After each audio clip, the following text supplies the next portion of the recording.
आणि अजित पवार गटाच्या याच बैठकीतून एक मोठी बातमी आता समोर येते आहे। पक्ष वाढणार आहे, येत्या दिवसामध्ये हे कळेलच, अजित पवार यांनी हे वक्तव्य केल्याची माहिती सूत्रांनी दिली आहे। आपले आमदार शरद पवार गटाच्या संपर्कात असल्याच्या चर्चेंवर सध्या अजित पवार यांनी हे वक्तव्य केल्याची माहिती मिळते।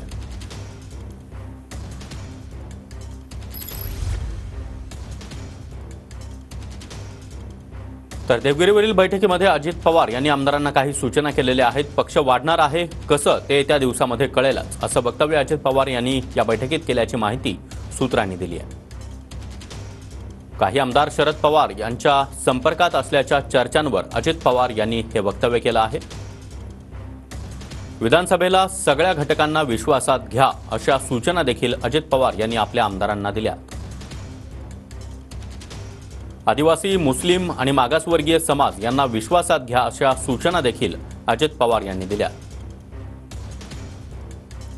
अर्थसंकल्पामध्ये मांडलेल्या गोष्टी लोकांपर्यंत घेऊन जा आणि काम लोकांपर्यंत पोहोचवा असं देखील अजित पवार यांनी सांगितलंय। लोकसभेला घडलं ते विधानसभेला होता कामा नये अशी सूचना देखील अजित पवार यांनी आवर्जून दिली आहे।